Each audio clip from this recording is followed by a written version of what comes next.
Ito ang top 5 tips na dapat hindi mo mamiss kung pupunta ka ng Manila Ocean Park. Isa ka din ba sa nagbalak dati pumunta ng Ocean Park? Tapos, all of a sudden, domestic air and domestic sea travel to and from Metro Manila shall be suspended beginning March 15, 2020 and to end on April 14, 2020.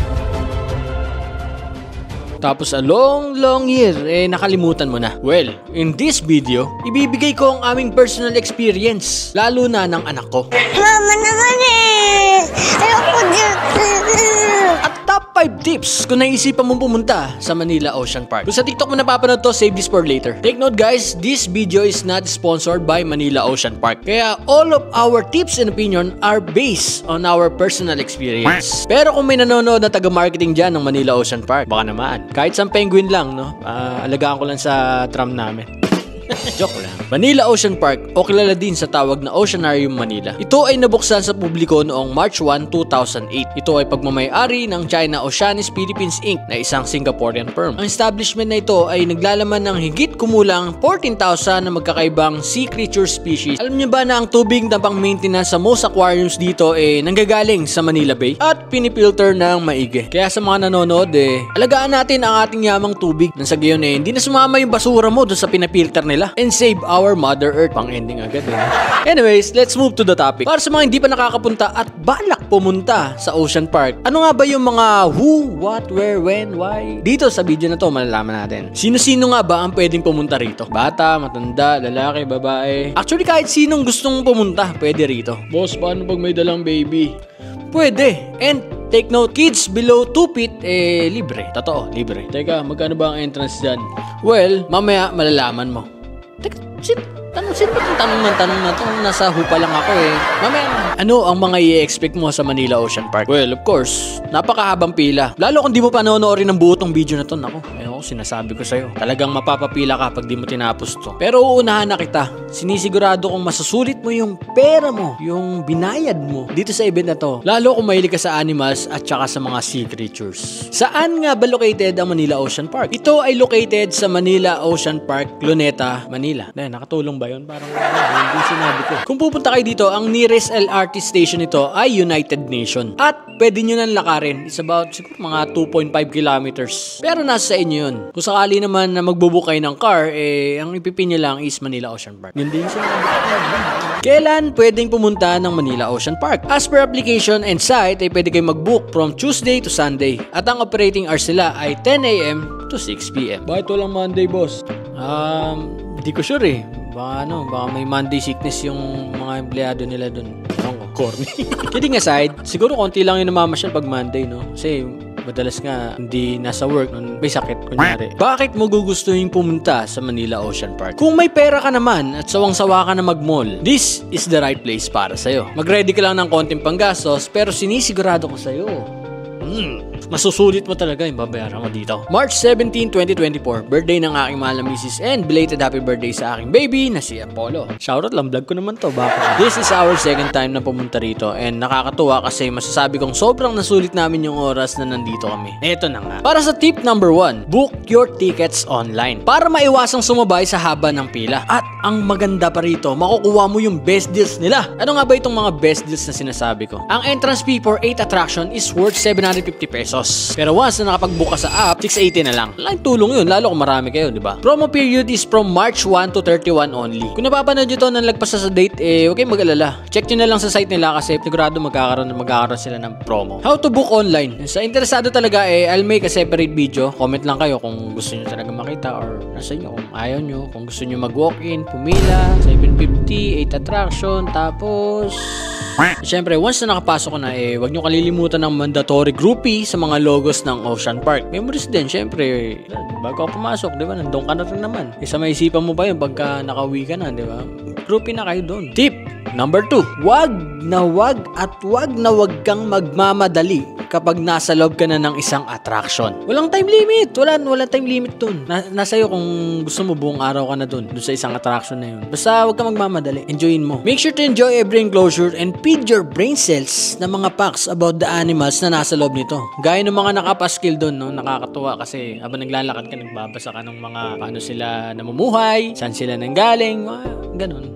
Dagdag kaalaman yun, di ba? Pagka nag-inuman kayo, tapos nagkakwentuhan lasing. Pre, alam mo ba, yung iguana, ganito yan eh. Ganun. Additional tip, make an itinerary. Pero dahil nanonood ka sa video ko, bibigay ko na sa yung pinaka naging itinerary namin na tingin ko magiging pinakasulit sa lahat ng nangyari doon. Sa lahat ng pumunta doon, sasabihin ko ako na yung pinakasulit. So nyo malaman, no? Panoorin nyo hanggang dulo. Huwag nyo i-skip. And oo nga pala, kasi once na nakalabas ka sa isang attraction, hindi ka na pwedeng bumalik. Na nakalabas ka, sa labas ka na. Buka na lang ulit ng ticket mo. Dumating kami ng venue at exactly 11 AM. At ang una namin pinuntahan ay World of Creepy Crawlies. Tumagal din kami doon ng almost 45 minutes. Maliit lang yung room, pero sobrang daming information na nakasulat sa bader. Sulitin nyo na kasi napansin ko doon sa ibang pumapasok, pagka-picture ng enclosure, lipat, alis. Pero trip nila yun eh. Wala naman akong magagawa doon. Ikaw, ganun ba trip mo? Naku, hindi tayo magkakasundo. Kung ganun trip mo, picture, alis. Ano yun? Di sana pinanood mo na lang yun sa YouTube, no? Picture lang pala yung ginagawin mo eh. Tapos di mo check yung animals ng actual eh. Basta, ayoko nang ganun. Madaming familiar creatures doon gaya ng turtles, iguana, snakes, tarantulas, Pac-Man frog, hedgehogs at marami pang iba. And syempre, huwag niyong kalilimutan ang mandatory groupie. Para memories naman na nagpunta kayo doon. Para sa next attraction namin ay tumungo kami sa Dancing Jellies of Sea Fairies. Ano yan? Mga jellyfish. And para sa mga malabo ang mata, mag-ingat kayo kasi medyo madilim doon, tapos puro salamin yung room. Kaya nagkikreate siya ng optical illusions. Mamaya bumangga kayo doon sa salamin. Ang i-enjoy nyo na lang is panoorin nyo kung paano siya nagsiswim. Diba? Wala siyang mata, diba? See-through yung katawan niya. Yun lang titignan niyo sa kanya. Pero i-appreciate nyo lang yung life nung ganong klaseng creature, diba? Parang bira mabuhay yung ganun, tapos buhay siya, no? Nakikita mo sa aquarium. Tapos ang dami nila. Excuse me mo. Tapos ang dami nila, diba? So appreciate mo lang. And sa mga magbabalak mag-picture dun, huwag nyo nang tangkain. Wala kang source of light, as in, zero. Kaya pag nag-flash ka, pag titinginan ka talaga, okay, nagbukas ka ng flashlight. Pero overall, ma-appreciate yun ng bata. And speaking of bata, to support me guys, meron kaming binibentang preschool customized workbook for your kids. Perfect bonding moment nyo to with your babies or toddlers na nagre-ready na for school or pwedeng nag-i-school na, di ba? And message lang ang aming page for more info. Masterpiece Design and Print Hub lalagay ko sa screen. Pwede din kayo magpa-print sa amin ng pictures nyo or souvenirs nyo, no? Kung galing kayo ng Manila Ocean Park at napanood mo to. Segway. Going back to the video. Para sa tip number 3. Bilis, no? Tip number 3 agad. No. O alamin mo yung schedule ng mga main shows. Ano ba yung mga main shows na sinasabi mo, no? Kung weekdays kayo pupunta, ang All-Star Bird Show and Sea Lion Show nag-i-start ng 12:30 to 1:15 PM. Yan ang first show nila. Para sa second show is 4:30 to 5:15 naman. At yun na rin yung last. Kung weekend naman ay meron itong additional. So panggitna 3 o'clock to 3:45. Tandaan nyo yung oras guys ha. Or screenshot nyo na lang kayo para kuhain nyo nung feeling nyo na utusan kayo. Screenshot nyo na lang. Ganun din ba? 12:01. Sabi ko after na mag-jellies pupunta kami dun sa Super Toy Collection. Pero sabi nung isang attendant mag-i-start niya yung All-Star Bird Show and Sea Lion ng 12:30. At naalala ko, oo nga, first come first serve sa mga upuan dun. Mas maaga nagpunta sa stage, mas magandang pwesto. And additional tip, sa mga gustong pumunta ng Oceanarium, ito rin yung best time para pumunta kasi halos lahat ng tao nandun sa All-Star Bird Show tsaka Sea Lion Show. Pero I highly recommend na puntahan nyo yung first show. As in, talaga, yung dapat yung pupuntahan nyo. Huwag kayong pumunta sa second, huwag kayong pumunta sa third. Malalaman nyo kung bakit mamaya. Mamaya pa. Sabihin ko na pala, ang reason, maaarawan kayo. As in, konti lang yung mga shade na hindi naaarawan kasi nga yung araw is nakatutok na ba? Itong ilaw, no, nakatutok na sa akin. Wala kayong lilim. Di tulad ng 12:30, nakatanghaling tapat, so yung cover nyo is nakokoberan kayo. Diba? Basta, guess nyo na yun. Basta okay pupunta ng second. And kung gusto nyo last show, pwede rin naman kaso uwian na yun Pero nasa sa inyo. Kung gusto nyo maarawan, punta kayo ng alas 3. At kung sinunod mo yung pinagsasabi ko sa tip number 3, pupunta na tayo sa tip number 4. Magdala ng tubig at portable pan. Kung wala naman portable pan, pwede naman pamaypay lang. 12:15 pa lang, nakahanap na kami ng sobrang solid na pwesto at kitang-kita namin yung stage. At ang kaso nga lang sa labas to hindi nasakop ng aircon. Tanghaling tapat pa naman. Kaya expect mo na yung init talaga. Pwede kayo magpasok guys ng tubig. Kahit sandram yan, wala naman magiging problema dyan. Nasa inyo na lang kung paano nyo bubuhatin. Pero bawal ang puts. Pwede naman yung puts. Kaso nga lang yung mga biskwit lang, yung para sa mga bata lang para hindi umiyak. Kung gusto nyo naman magchicha, huwag kayong mag-alala dahil mayroon naman mga bilihan ng snacks sa loob. Note, iisang show lang yung All-Star Bird Show tsaka yung Sea Lion. No? Pagkatas lang ng bird show, Sea Lion na. No? So, 45 minutes yun na yun. Magkasama na sila. So, 2 attractions na yun, yung 45 minutes. Medyo late lang nag-start yung show namin na naging 12:50. Pero sobrang worth it yung show kasi yung reaction ng bata talagang nakakatuwa. Kung gusto nyo mapanood yung All-Star Bird Show and Sea Lion Show, mag-upload na lang ako ng separate para doon sa mga gustong pumunta, syempre, para hindi nila napanood, di ba? Para doon nila panonoorin pag nandun na sila. Pwede ka rin pala mag-avail ng Close Encounter worth 700. Pwede ka magpa-picture ng malapitan sa mga Sea Lions or sa mga ibon, pero kami hindi na kami pumunta kasi takot si Polo sa ganun Ayaw niya nga na Sea Lion Tinatanong ko kung bibilang ko siyang Sea Lion, ayaw niya daw. Natapos yung show around 1:45 and after nun ay dumiretso na kami ng Super Toy Collection. Dito guys, sabaan nyo yung pasensya nyo dahil dito yung pinaka nakaka-boring para sa mga bata. Alam nyo kung bakit? Kasi ang daming laruan, kitang-kita may laruan, pero hindi mo pwedeng hawakan. Ganon na ganon yung feeling. Kaya, Mama, ayoko dyan.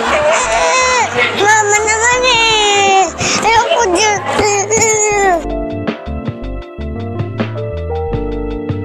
Kaya dumiretso na kami sa Trails to Antarctica. Penguin exhibit. Dito ginanaan ulit yung ko dahil nga sa TV niya lang nakikita yung mga penguins Tapos nakita niya in live action. Meron din in-offer na close encounter sa mga penguins kung saan ikaw yung magpapakain mismo sa kanila. Nakikita niya naman siguro sa mga story ng mga yun di ba? Pero kami hindi na kasi takot nga si Polo sa ganun. Yung mga lalapit sa yung animals. And magkadikit din pala yung penguin exhibit at Christmas Village. Kaya wala ka na ibang pupuntahan kundi doon lang. Masabi ko na kahit March kami pumunta parang December. Ewan ko, siguro dahil Christmas Village nga Tapos, puro Christmas lights.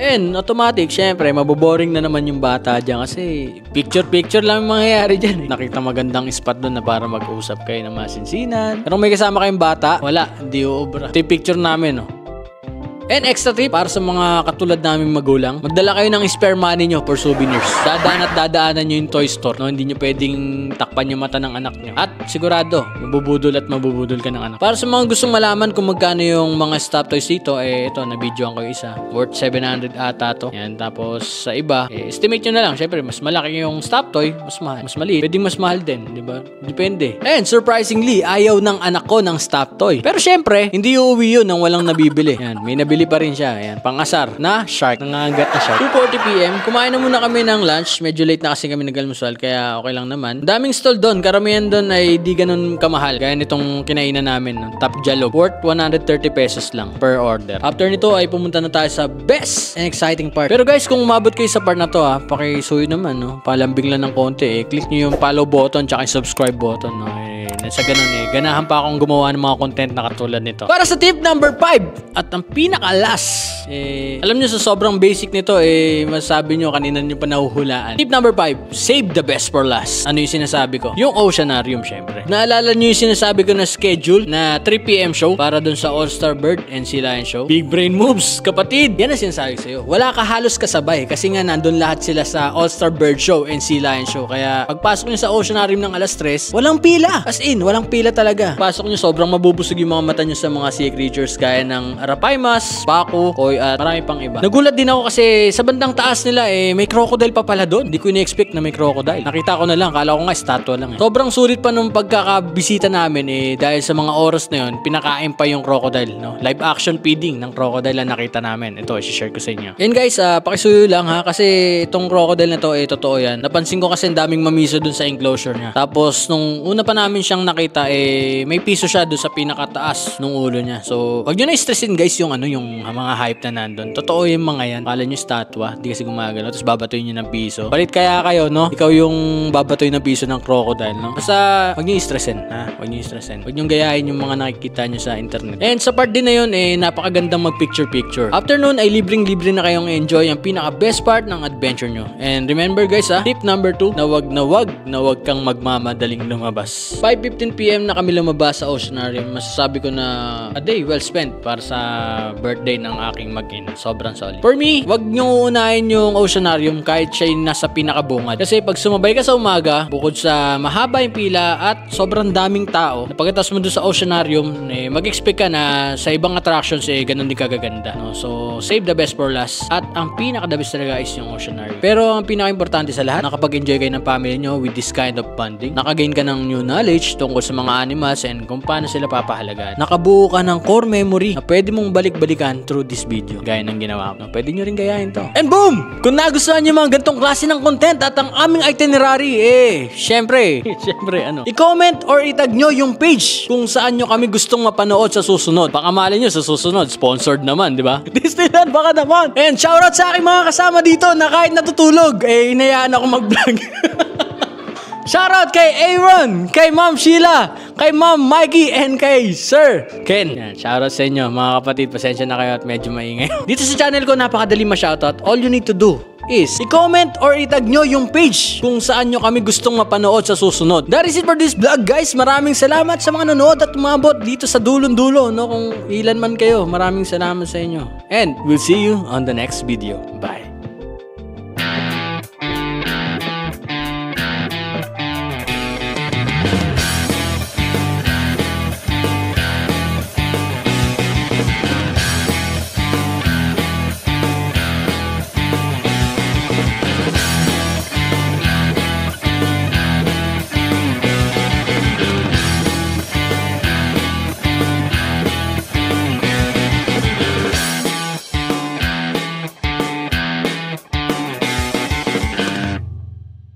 Transition.